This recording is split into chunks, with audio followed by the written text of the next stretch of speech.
So, Jim, thank you so much for doing this. Let me start asking you where you were born and where you live right now, and maybe some story that connects these two places, even if they are the same one. Okay, I was born in East St. Louis, Illinois, which is just the other side of St. Louis, but I grew up in St. Louis, Missouri.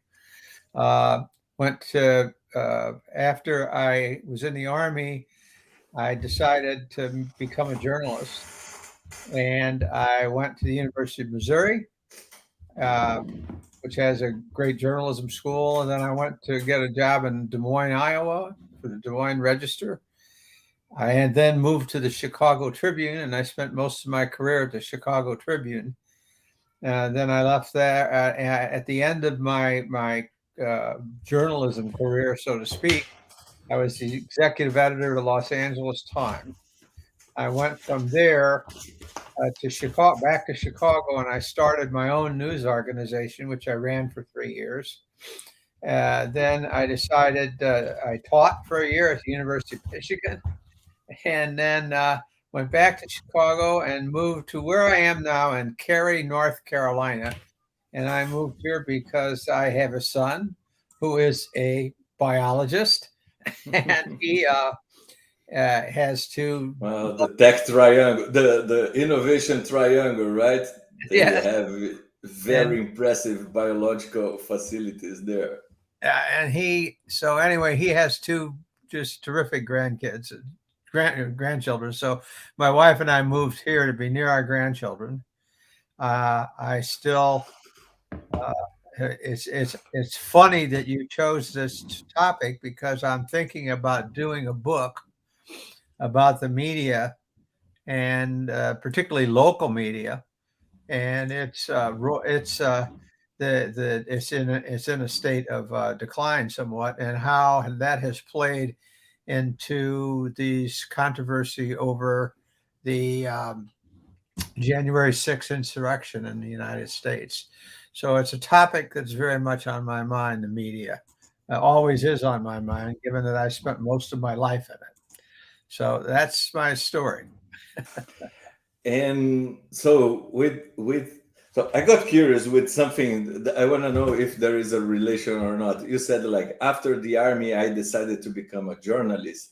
Yeah. Was like the army motivated you to become a journalist Yeah. or I was in the infantry, and when I got in, I was a draftee. I volunteered for the draft during the Vietnam era, and I got in the army as in the infantry. And frankly, I thought the infantry, although at times very exciting, was kind of boring because you sat around all the time and waiting to and training to do missions, and then you do one mission and that was over, and then you go back and train again. I was kind of bored, and an opening I found out that an opening had sprung up on the local base newspaper.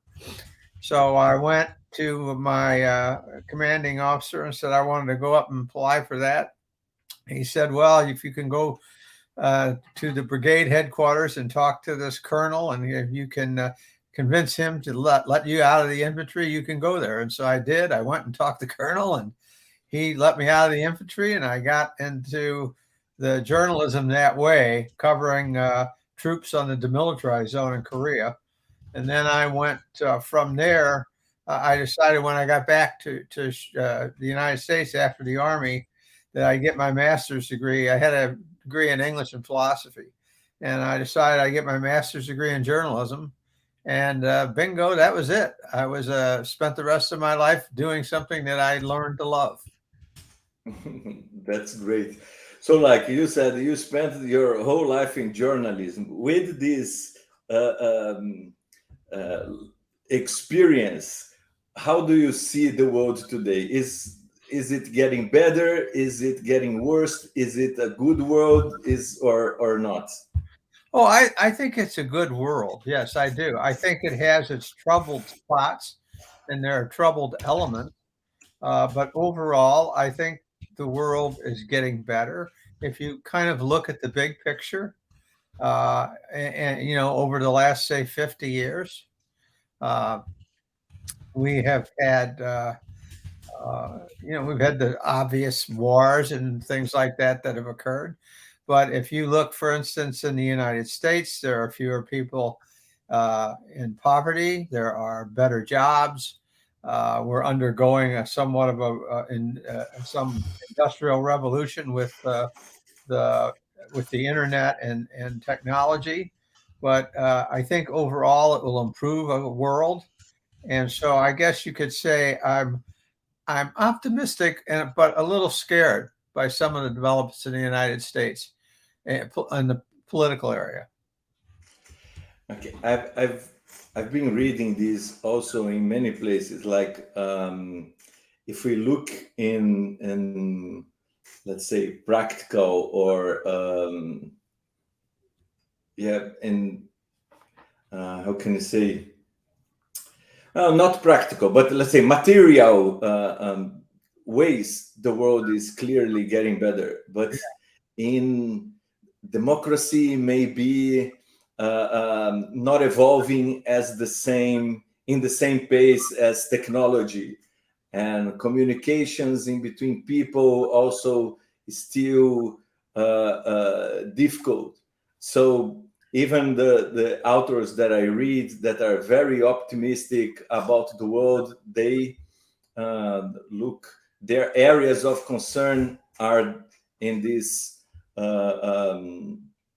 in the more, let's say, social technologies. Yeah. No, I am in this sense.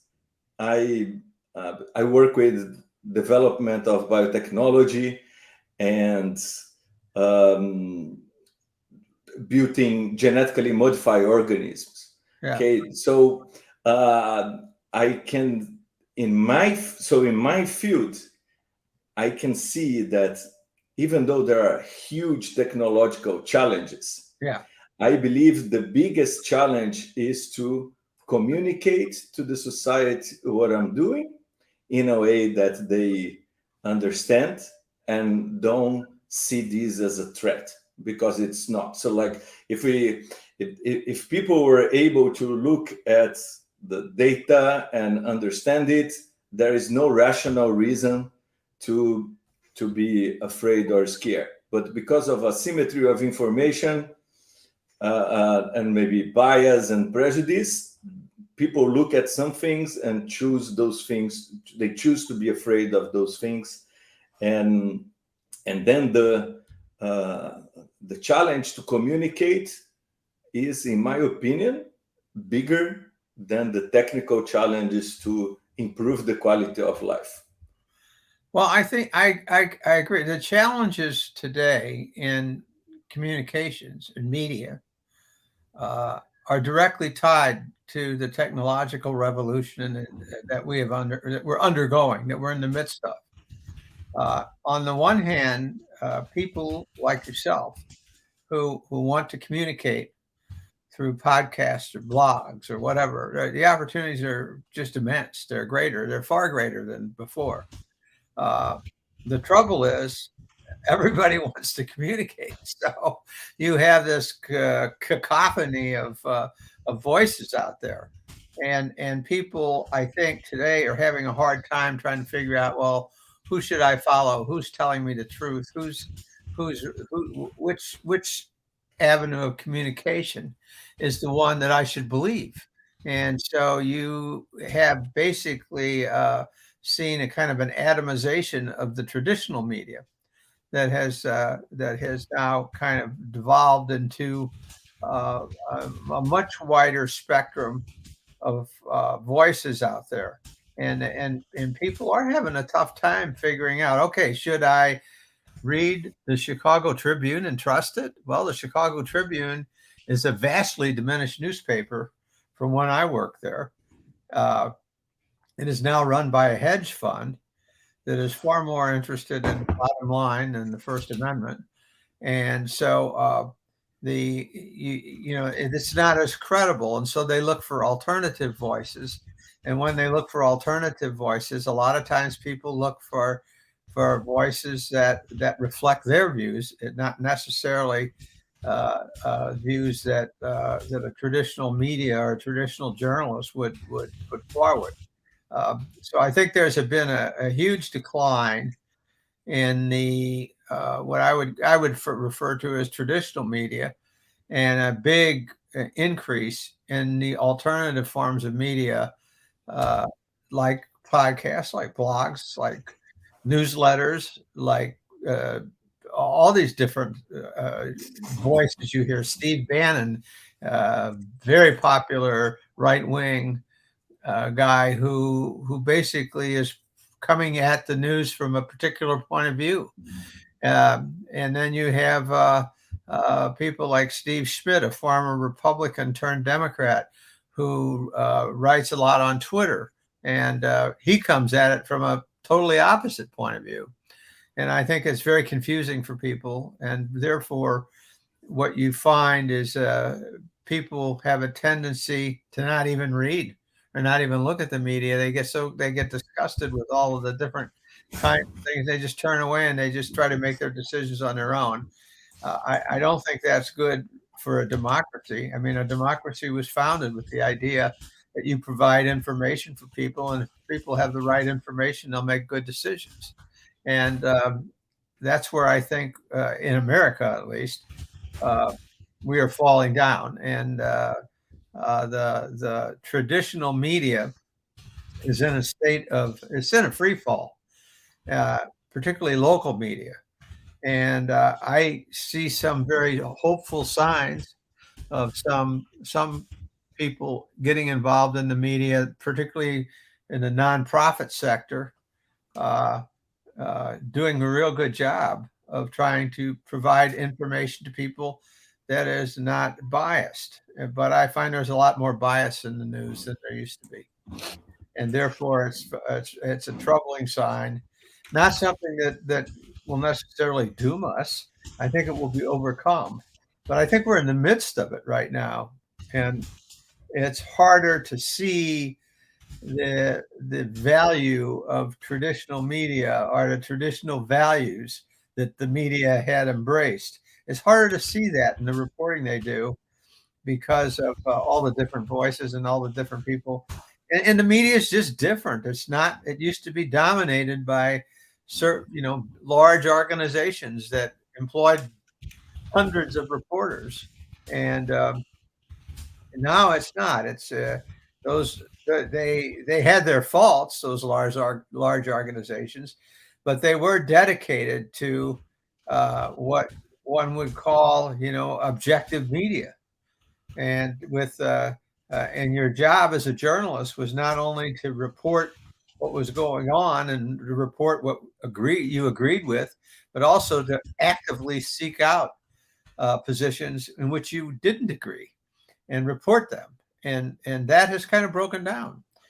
And I think that's why you see people view the media as negative. And in many respects, the media's job isn't to be optimistic, and it's not to be pessimistic. It's to be skeptical, and because people will come out and they'll tell you one thing, and your job is to dig and find out and see if you can verify what you're and put the day's events in a context in which gives them meaning. And I think that's where that concept of journalism is being challenged. And in many respects, it's the challenges that are the challengers are people with an agenda. And I think it's very confusing for the ordinary citizen to try to sort their way through all this and find out what they think is true. Okay, so like you said a lot of Yeah, important things. I want to get back um, to some of them. yeah, So you talk about this large organization. So you first started saying that it's difficult to choose who to trust. right. And when we look back at these big organizations that media used to be, would it be fair to say that they violated our trust in the past? There are instances of this, yes. Uh, And because then what I what a like legitimate question. Okay, don't want to try to put you on the spot. A legitimate Go ahead. question is is it okay? Even I'm going to try to explain my question. When I look, when I talk to people in Brazil right now, and and there's a lot of polarization in terms of who is running, who is in government right now, Right. and um, both sides are using arguments why left or right should be running the country, and why right is better, why left is better. But when I look back, I see that every government that we had, and I could probably expand this to whole Latin America, has betrayed our trust. So and I can see the impact of that in the Brazilian society, which is one of the most how to say distrustful in the world. How this impacts on entrepreneurship, how this impacts in business, and why? Because we have been so yeah, our trust has been violated by the government so many times that we say, okay, who should we, if we cannot trust not even the government, how am I going to trust, like a unknown person that I want to do business with? Mhm. So I can say from it's over time, it's easy for us to look back and find where the government betrayed us. And the entity that many times help us find out that the government betrayed us is the media, Mhm. right? Right. And but many times then we find out that the media too has betrayed our trust by choosing what to report, choosing what not to report, or trying to not being, like you said, as objective as they should be. And I'm wondering if two things. So if this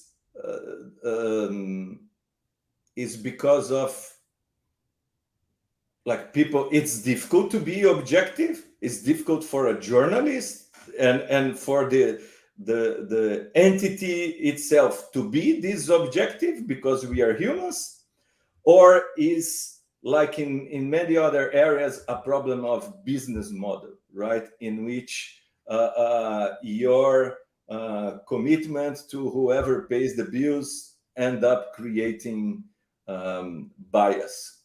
Hmm. I don't. I guess I can only speak of my experience, uh, and I found few instances in my career at the Chicago Tribune, at the Des Moines Register, and the Los Angeles Times, all of which were large and prestigious organizations in the field in the areas where they operated. I found very few instances of of someone who's paying the bills, mainly advertisers in that sense, from the business point of view, being able to dictate the news. In fact, I found just the opposite. If some advertiser tried to influence the newspaper, it usually backfired on them, and they ended up getting a story. The story that you started on came out. So I don't think. Now, I think a lot of times media reports something that may not be true. They report it. And this is particularly in the age of the internet where you put it up as fast as you can. Uh, and then it's wrong, and you have to try to correct it on the run.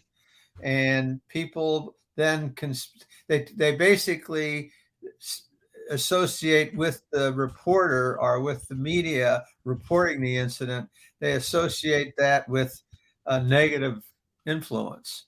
So, in other words, if I report, for a good example was the New York Times and a lot of the larger papers reporting on the Saddam Hussein possession of weapons of mass destruction. Well, in fact, when you got over there and you looked, he didn't have weapons of mass destruction, and the United States government lied to the American people, and they did it willfully. The media organizations that reported about this phenomena, the possession of weapons of mass destruction, were limited in the fact that they couldn't get into Iraq because Saddam Hussein had barred them from coming in. And when they did learn that it was untrue, they reported it. But a lot of people looked at that and said, "Okay, the media betrayed us." They represented that the weapons, that he did have weapons of mass destruction, when in fact what the media was reporting was the government said that he had weapons of mass destruction. Yeah. And then when they got in there and they had a chance to take a closer look, they reported that he didn't, and that the United States had entered this war on a false premise. So who's to blame there? I think the media actually did what it was supposed to do. It went in, and there was a story there that this guy did indeed have weapons of mass destruction, and they went in and examined it, and they said, "No, that's wrong. He didn't." So I don't, I guess, is that the betrayal of the American, of the world population, that they went ahead and reported what the government was saying, and then how the government was wrong? Is that a betrayal by the media, or is that the media doing its job? I would argue it's the media doing its job. I agree with you. It's difficult to escape the lie, right? Yeah, If right, someone lies to you, and if it's very difficult to live in the constant expectation of being lied to, right? So, right. and in this case, I agree with you. The fault is not the media; is whoever lied to to everyone.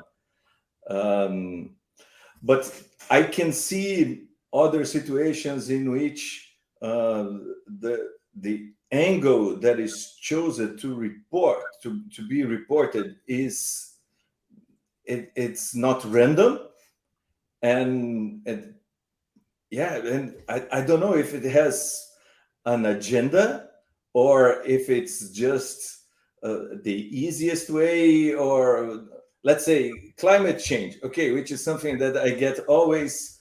Um, there is a complicated topic. Right, So the IPCC report has, I don't know how many scenarios. right, Okay, so they have all these models that may be more or less limited. We can argue with the scientists if the models are perfect or not. They are not, but this is not the point. With these models, they generate scenarios. Okay, and there are like as many, like dozens of scenarios, but the most extreme scenarios are the ones chosen to be reported about, and there is no mention of there's no comparison, right? You said, okay, I'm doing this in comparison to that, or this is so it's either lazy, right, or with an agenda, or so. I think that in this situation I feel betrayed when I'm not the ones that were supposed to report on. Let's say the IPCC report is difficult for everyone to read, it's too large, it's big, blah, blah. So some people are going to say, okay, I will digest this to you and I will give you, like the key findings, but then these people end up trying to orient what you should think and what you should. So it's not, they are not being objective either because of laziness or because of an opinion. Well, I agree with you that the climate change is a very difficult subject to cover. It requires an expertise a lot of journalists don't have, and it requires an ability to write about a complex subject uh, that is hard to do, that is not easy. You can't, it's not like covering a crime or somebody being arrested or something like that. It's more difficult. I think there are news organizations that do that, and there are and you're right. There are people that are just too lazy, and they report what anybody says. And I think part of it, though, is the news has always been about traditionally, what happened today that didn't happen yesterday. And so, if something different comes out about a subject, journalists will latch on to that something different because that, in their view, is what the news is. That's the news. That's not. It's not something that somebody reported 6 months ago. It's something that somebody is reporting today. And in complex subjects, that formula doesn't work because if you just report what happened today that didn't happen yesterday, often you will mislead people because you will take an angle on a story, such as climate change, and report that someone came out and said this report is not true, or this report is inaccurate, or this report is misleading. And they hop on that and they report it. When in fact, there's the better approach to that is to step back and say, well, what does this mean in the context of this subject? And if that's the case, you wouldn't report it. But what really happens today is funny. I had this experience. I made a reference before that I started a news organization in Chicago, and it was one of the earlier contemporary versions of a nonprofit news site. And at the time, there were very, very few others. And when we decided to get going with it, I wrote a press release that we were going to start this. And um, the press release went out, and a lot of people just took it and ran it. They didn't call me, they didn't check anything out.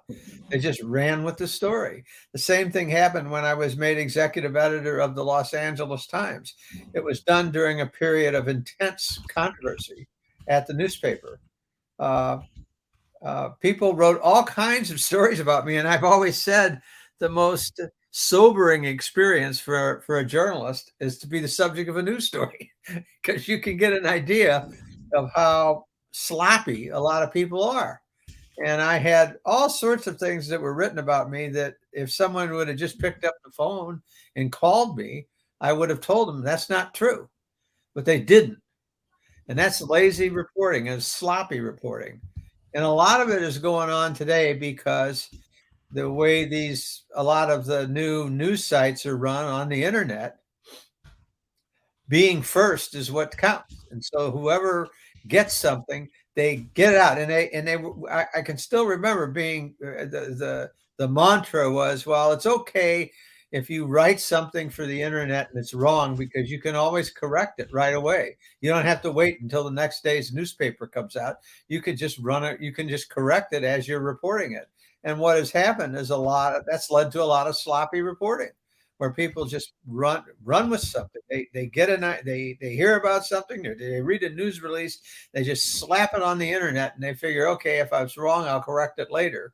And it's led to, I think, a lot of erroneous reporting, and a lot of reporting that, as you say, uh, uh, just fuels a mistrust of the institution that's doing the reporting.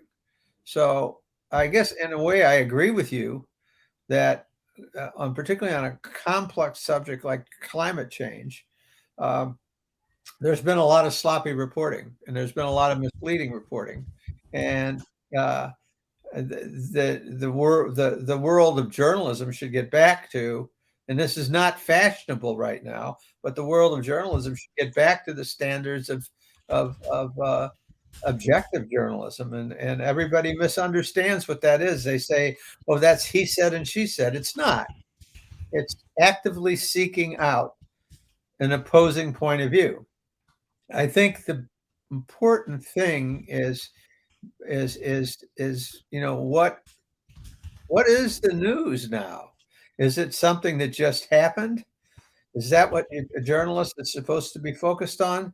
Or is a journalist supposed to be focused on a definition of the news that was written by the Hutchins Commission on the Freedom of the Press back in 1947? And they came up with a definition of the news as a recording of the days of events by putting them in a context that gives them meaning. Context, that's a really important word. And when you're Yeah. talking about climate change, you have to put what happened in the context of the broader controversy. And if you don't, you're going to end up giving somebody misleading information.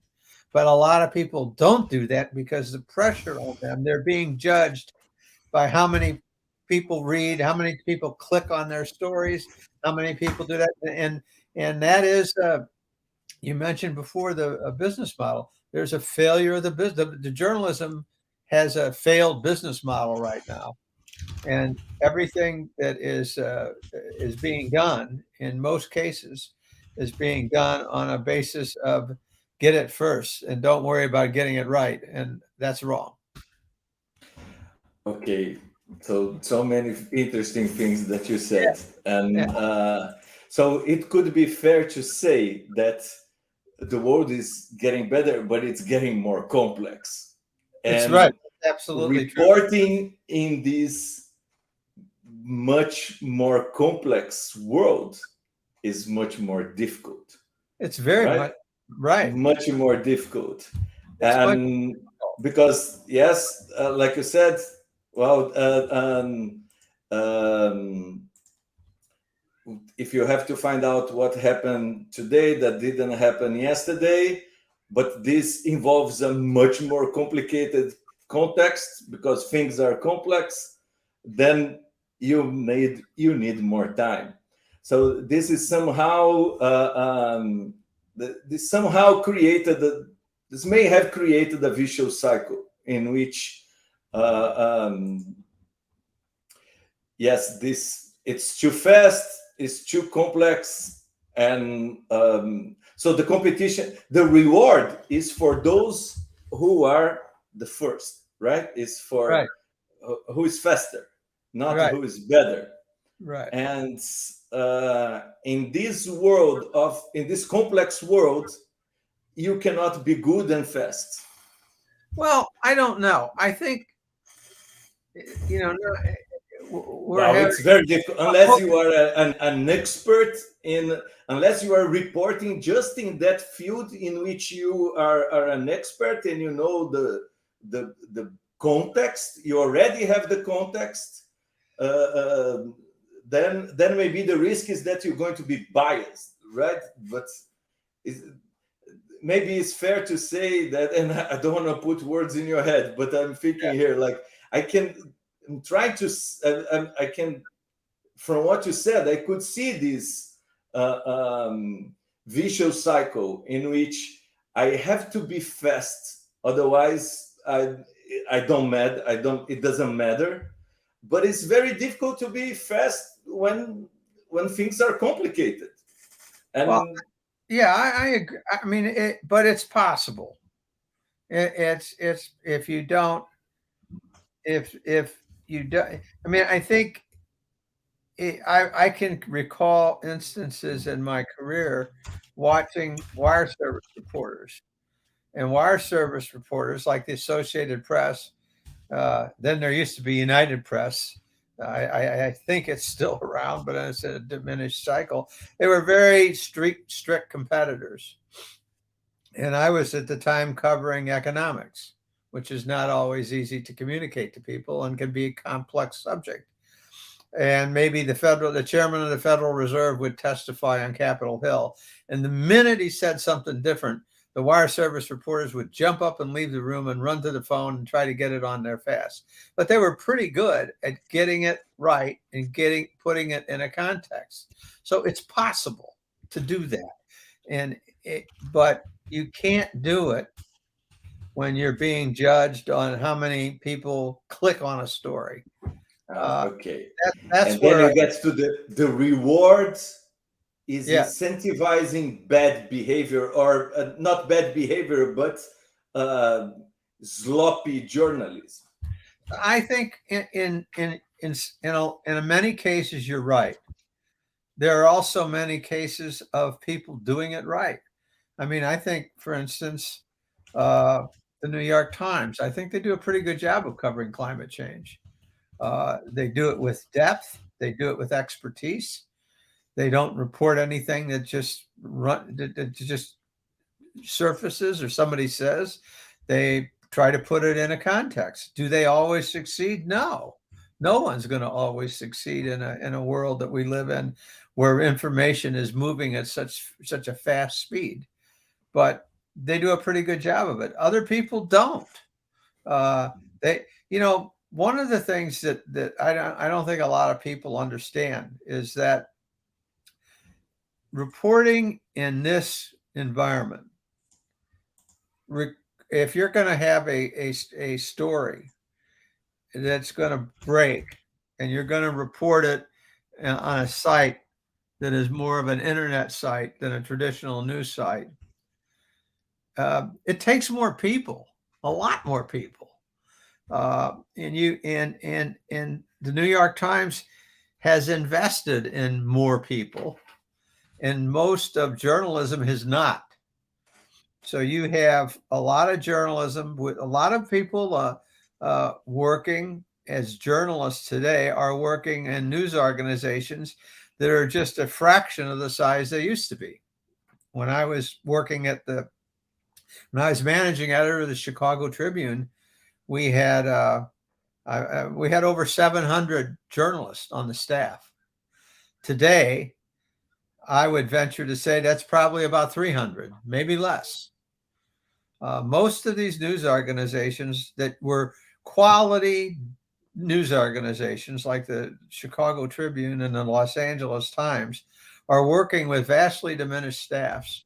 So you have these people trying to cover these complex subjects faster and with fewer resources than they used to. And that's a business model problem. And frankly, the industry has done a lousy job of trying to create a new business model. They've tried a lot of stuff, but somebody's got to take some risk, and they haven't been willing to take the kind of financial risk and make the kind of investment you need to create the revenue that will support a news organization the way it should be. So I think there's an economic side of this, and then there's a journalistic practice side of it, where being first is not always is never as important as being right. And a lot of people are saying have abandoned that, to be first. And I think that's wrong. And I think that's where what feeds into what you're talking about, of mistrust in institutions that we used to trust.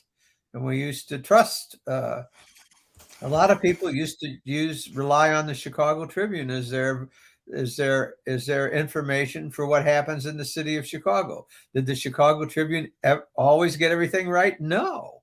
Did they correct their mistakes when they were wrong? Yes. But it was in a different kind of cycle.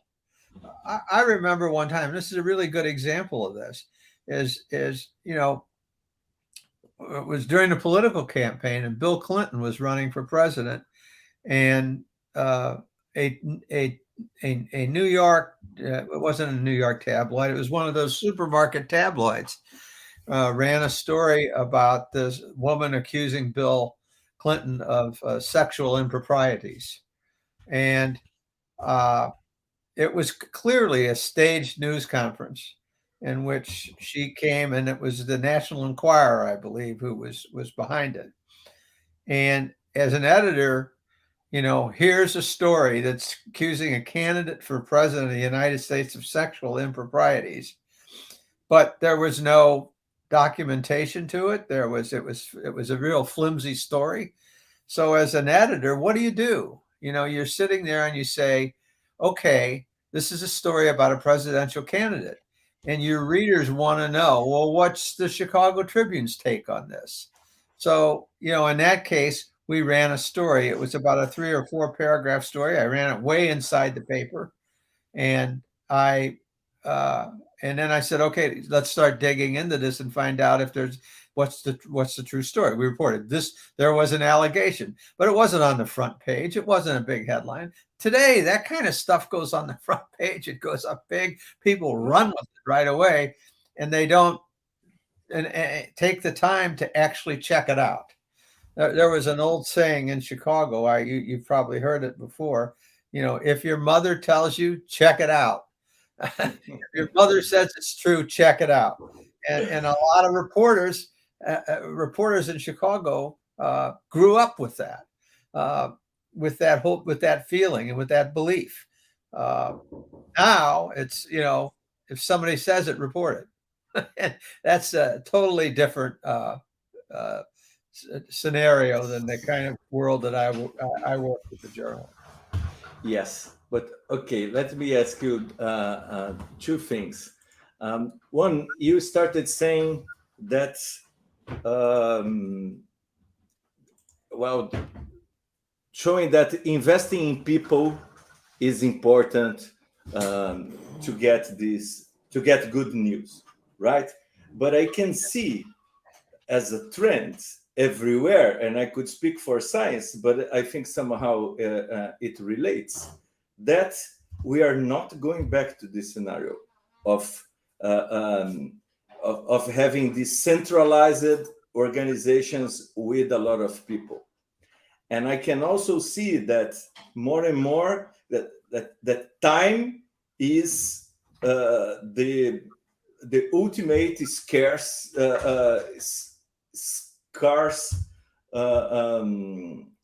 asset or commodity, and because of that we cannot have more time because of physics, and then maybe we should have more people.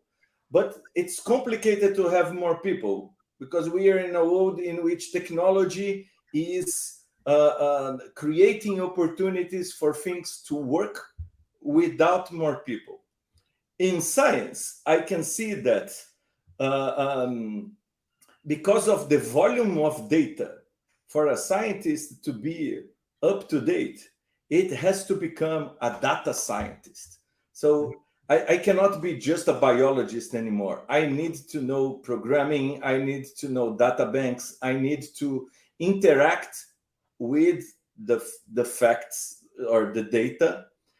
For me to be objective with it, I need a different set of skills. So while you were talking, I was wondering if that isn't the same for journalists, that Yes, they have to become a data scientist, because the scenarios, they are so fluid, and you need the computers to help you gather all the data and create these scenarios. So I was wondering if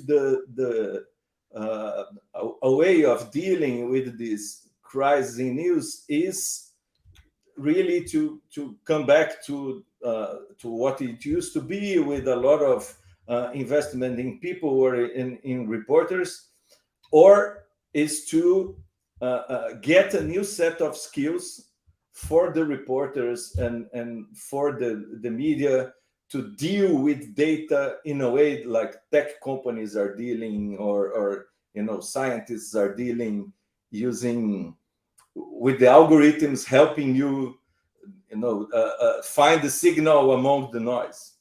Well, I think there's one. I don't think a journalist has to be a data scientist, but he or she needs to know about data and know enough about data to be able to interpret what they're seeing. I kind of think that in the future, the organization of newsrooms will be revolutionized, and you won't have one reporter writing the story. You'll have a team, and the team may include a data scientist and may include people with different skills. A journalist doesn't, often really doesn't have to be someone who's knows how to create an algorithm, but he needs to understand what an algorithm is and what the role it plays in the subject he or she is writing about. So um, you can go at it one of two ways. You can re-educate journalists, but that's a pretty big job. There's a lot of skills that are needed today to actually report the news. The other approach would be to create a team of maybe four people, and one of them is a writer, one of them's a researcher, one of them's Yeah. a data scientist, and one That's of them a deals with graphics and images. yes. That's a You know, similar approach to what some people are thinking about the classroom, right? yes, You it's there are a not lot a teacher. A teacher cannot do the job anymore alone. It needs to be a team. there are a lot of parallels between what is happening today in higher education and what happened in journalism. And there are a lot of lessons to be learned from journalism for the world of higher education, because world of higher education is changing just as they're experiencing revolutionary changes that are every bit as sweeping as what happened in journalism. And if they take a look at what happened in journalism, they might see a future. And if they look at what happened that didn't work out very well in journalism, it could be an object lesson to how to adapt to the Yes. future, because there are a lot of parallels in these two areas. Uh, and so the tenured professor is a lot like the old style journalist.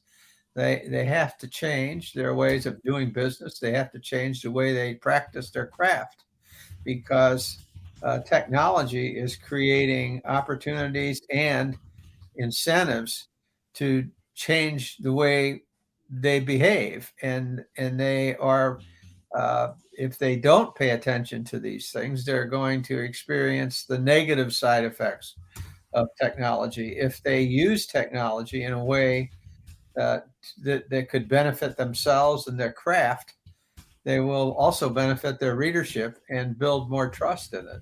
But that's going to take a while. Yeah. Look, time is passing. I want to ask, like the three rapid fire questions before I let you go, but I do have one last journalistic related question Sure. for you. Does news has to be bad news? No, not at But all. not at all, because like I have this uh, um yeah, I don't know, it feels like it feels like as the experience of the user the user experience, and the is like, why is always bad news, like Well, I think a lot of it is what I said before, and that is the whole definition that what happened today that didn't happen tomorrow, and often what happened today is a negative development, and you jump on it and you report it. Uh, but it isn't always, a lot of times it's a reflection of the underlying story, and the underlying story may be a negative story, and if you report it and you report it accurately and you report it fairly, people associate the reporting of it with the negativity of the event itself, and then say, "Oh, everything journalists all they do is report bad news." That's not true. Journalists report good news all the time, but they don't. But if they report the news, they're not in the business to be good, bad, negative, or positive. They're in the business to report news, and the way you report news is to put it in a context that gives it some meaning. And I think the uh, today we happen to be in a particularly in politics, in the political sphere. There's a lot of negativity going on uh, in the underlying political events that you're reporting on. Uh, you have a really polarized Republican and Democratic parties, and if you report on that, a lot of it's going to be negative. If you report on it and you do your job, a lot of it is going to be negative. That doesn't necessarily mean that everything somebody reports is negative. It's just that there's a lot of negativity going on in the underlying society that they're reporting upon. yeah, but I think then you risk creating a kind of bias, right? Because then like the negativity feeds on itself. So But what I wonder is that uh, the neuroscientifically. So neuroscience knows it's okay. One step back. Sometimes like my brain goes faster than my mouth, or I stuck with English. But um, we know that memories are connected with emotions, but Right. we don't know exactly how. The only emotion that we know, but of all emotions, the one that we know that imprints your memory is fear.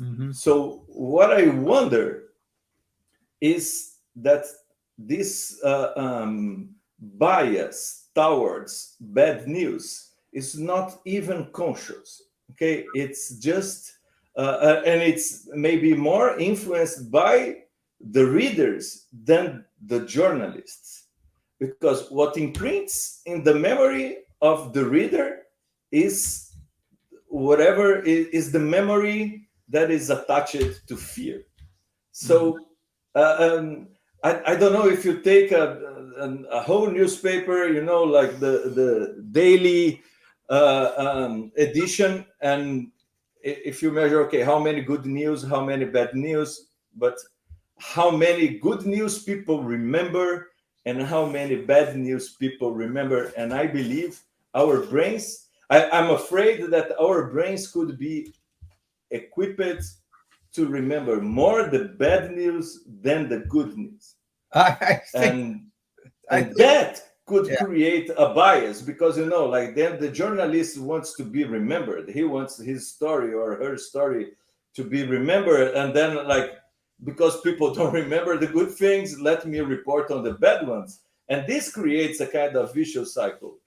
I think you're probably right about people remembering more negative than positive events. I can remember back, I think it was in the 70s, maybe, for a period, there were a couple of papers that said, okay, that's it. We're only going to report good news. I can remember they had those little images of a smiling person on the front page of their paper. And they said, okay, that's it. We're going to report everything, and it's only going to be good news. And they lost circulation like crazy. Because, and they turned around and went back to covering the news. Um, but you're right. I mean, people remember the negative and much more than the positive. I think the journalist finds a story that's going to be controversial and might be negative.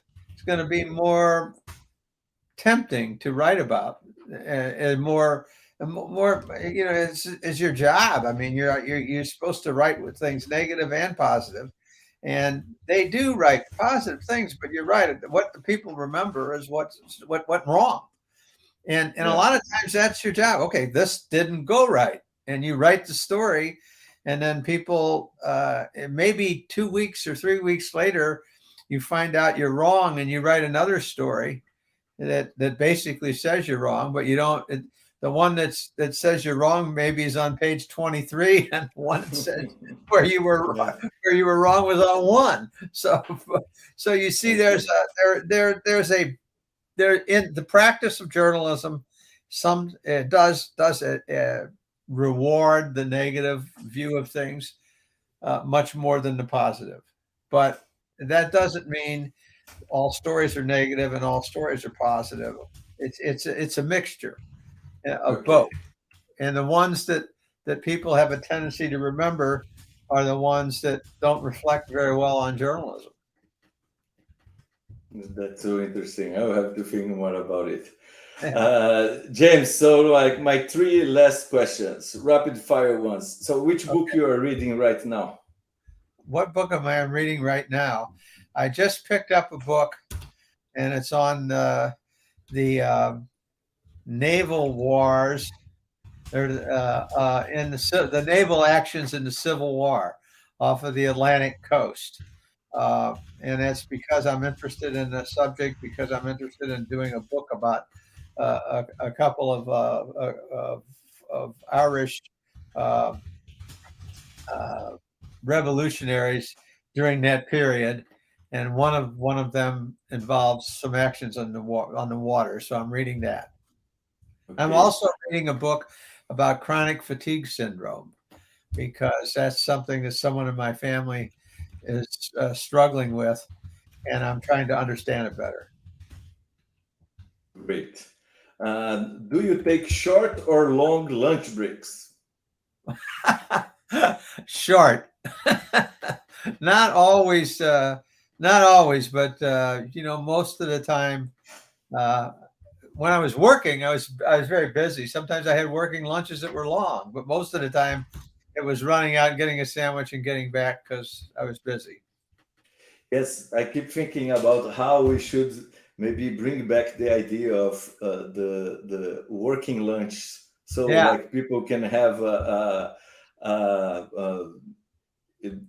proper meal without thinking like they are losing time. This yeah. is the last question is Bitcoin. Are you a believer or a non-believer? I don't know enough about it. I've been following it and I've been reading about it, and I still can't figure out. I still really don't understand it enough to, and I don't. I think this is a case where uh, I don't understand how it operates, and so I don't buy it. Uh, Okay.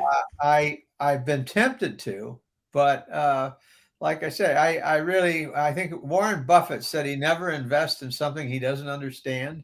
Yeah. That's kind of the way I am with Bitcoin at this point. I don't know. I need more. I need someone with some expertise like yourself to explain it to me because I don't understand it. So I've been reading about it. I've been following it, but I haven't done the kind of deep dive study I would do if I were a journalist writing about it. Yeah, well, what I can tell you that it is complicated. It Yes. does require some investment of time to fully understand it. Yeah. But once I read something interesting about it, saying like Bitcoin is everything that you don't know about computers with everything that you don't know about money. Yeah. And one of the things that it was very well, almost a requirement, I had to learn about money, Yeah. so how money it works. So if you do, is already a good start. But what I can, like I would be happy to help you understand more. But there is one book that I could suggest you to read, which is the Bitcoin Standard. That it's a very good What's the name of it? the Bitcoin Standard. Okay. I'll read it. Yeah, and then like we can have another episode to talk about it. Yes, that sounds great. James, thank you so much for doing this. We have to do this some other time. It was my pleasure. Thank you very much for thinking of me.